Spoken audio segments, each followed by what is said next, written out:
దురదృష్టం, మెదక్లో మనము ఓటమి చెందవచ్చు.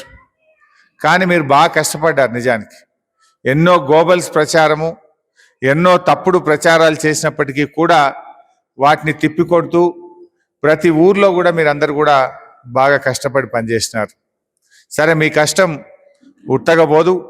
మనం ఓటమి చెందిన దగ్గరికి వచ్చి తక్కువ మెజార్టీతోనే పోయినాం. మెదక్ పార్లమెంట్లో 6 అసెంబ్లీలు మనం గెలిచాం. ఒక్క మెదకు చాలా దగ్గరికి వచ్చి మనం పోడగొట్టుకున్నాం. బట్ అంతతో మనం బాధపడాల్సిన అవసరం లేదు. ఇది నా దృష్టిలో ఒక చిన్న స్పీడ్ బ్రేకర్. స్పీడ్ బ్రేకర్ వస్తే రోడ్డు మీద ఏమవుతుంది? బండి జరంత స్లో అవుతుంది. స్పీడ్ బ్రేకర్ దాటినాక మళ్ళీ బండి పికప్ అయి స్పీడ్లో పోతుంది. ఇది కూడా మనకు చిన్న స్పీడ్ బ్రేకర్ లాంటిది. మీరేం బాధపడాల్సిన అవసరం లేదు. పోయినసారి కూడా నేను మీ అందరికి మాట ఇచ్చిన, ఎమ్మెల్యే ఎన్నికలే కాదు, ఎమ్మెల్యే ఎన్నికలు అయిపోయిన తర్వాత స్థానిక సంస్థల ఎన్నికల్లో కూడా నేను వచ్చి మీకోసం నిలబడతా, ప్రచారం చేస్తా, మిమ్మల్ని అందరినీ గెలిపించుకుంటామని మాట ఇచ్చాం. మా గౌరవ సర్పంచులు ఉన్నారు వేదిక మీద, ఎంపీటీసీలు ఉన్నారు. తప్పకుండా భవిష్యత్తులో కూడా పార్టీ పక్షాన మీ అందరినీ కాపాడుకునే బాధ్యత బీఆర్ఎస్ పార్టీది. మీరందరూ కూడా మా కుటుంబ సభ్యులే. ఎవరికి ఏ కష్టం వచ్చినా పార్టీ మీకు అండగా ఉంటుంది. ధైర్యంగా మీరు ముందుకు సాగాలని చెప్పి కోరుతా ఉన్నాం. నిజానికి చాలా మంచి పనులు జరిగినాయి. ఇవాళ మనం ఎన్నో మంచి కార్యక్రమాలు చేసినాం. కరెంటు మీద నిన్న మొన్న వాళ్ళు మాట్లాడినారు అసెంబ్లీలో, మీరంతా చూసి ఉంటారు. వైట్ పేపర్లో వాళ్ళే పెట్టిండ్రు అట్లా క్లియర్గా. ఏమని? మేముండగా 6 గంటల కరెంట్ ఇచ్చినాం, బీఆర్ఎస్ పార్టీ వచ్చినాక 20 గంటల కరెంటు రైతులకు ఇచ్చింది అని చెప్పి వాళ్ళ కాగితంలే వాళ్ళు పెట్టిండ్రు. సరే, నిజంగా వాళ్ళు 6 ఇచ్చిండ్రా, ఏమి ఇచ్చిండ్రా అనుభవంలో రైతులకు తెలుసు, మీ అందరికీ తెలుసు. ఆ 6 గంటలకు ఎన్నిసార్లు కరెంటు ట్రిప్ అవుతుండే, అప్పుడు ఎన్నిసార్లు ట్రిప్ అవుతుండే, ఎన్ని మోటార్లు కాలుతుండే, ఎన్ని ట్రాన్స్ఫార్మర్లు కాలుతుండే. ట్రాన్స్ఫార్మర్ కాలితే మెదక్కేళ్ళు సంగారెడ్డి పోయి తెచ్చుకోవాల్సిన పరిస్థితి, లంచాలు పెట్టాల్సిన పరిస్థితి ఆ రోజు ఉండే. కానీ కేసీఆర్ గారు వచ్చినాక దాదాపు 50,000 కోట్ల రూపాయలు ఖర్చు పెట్టి రైతులకు ఉచిత కరెంట్ ఇచ్చింది మన బీఆర్ఎస్ ప్రభుత్వం. ఉట్టిగొచ్చినది. సంవత్సరానికి 12,000 కోట్లు విద్యుత్ శాఖకు రైతుల పక్షాన మనం డబ్బులు కట్టినాం. రైతులకు నాణ్యమైన ఉచిత కరెంటును మన కేసీఆర్ గారు ఇచ్చారు. ఏనాడు కూడా రైతు మరి ఇబ్బంది పడకుండా అంత మంచి కరెంట్ ఇచ్చి రైతులకు ఒక ధైర్యం ఇచ్చిండు మన కేసీఆర్ గారు. మీకు తెలవని గణపురం కాలువల జకనపేట కానీ సర్దన కానీ అసలు వెనకట మన గవర్నమెంట్ రాకముందు కాలువ ఉండు నావే, మొత్తం కాలువ మొత్తం పూడ్చుకుపోయింది. ఏడకాడ సర్కార్ తుమ్మ చెట్లు మొలిసినాయి. వాటిలల్లా ఎన్నడొక్కనాడు జకనపేట దాకా నీళ్లు ముట్టకనే పోతుండే.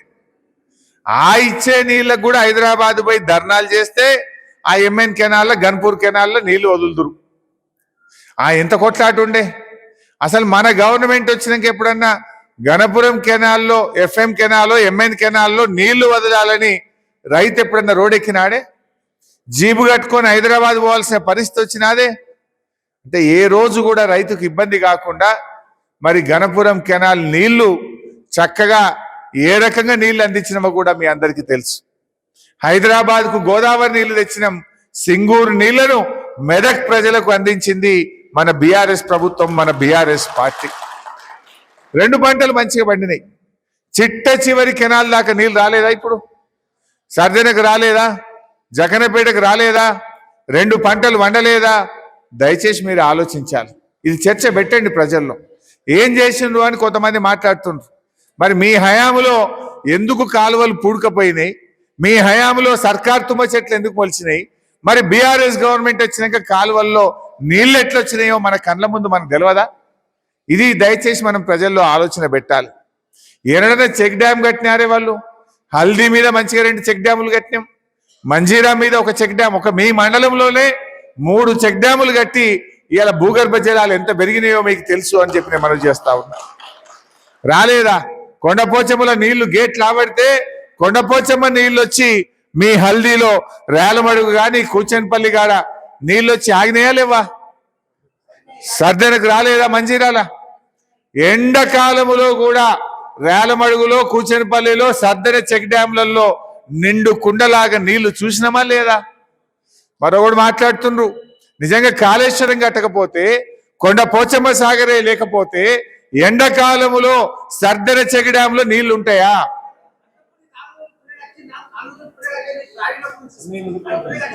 వానికి రాలేదే పుర్రెకు కూసోవే.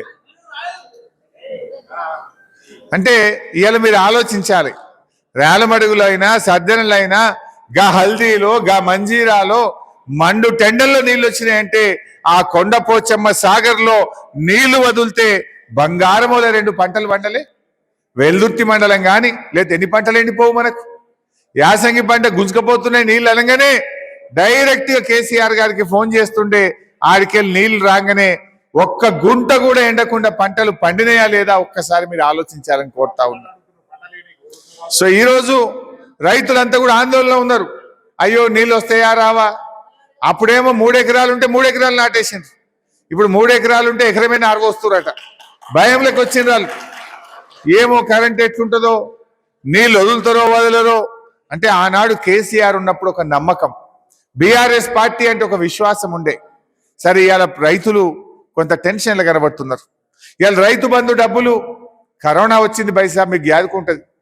2021లో కరోనా వచ్చింది, 2 సార్లు వచ్చింది కరోనా, 2 ఏండ్లు వరుసగా 2 ఏండ్లు కరోనా వచ్చినా ఆ రోజు రైతు బంధు మన కేసీఆర్ వేసిండా లేదా?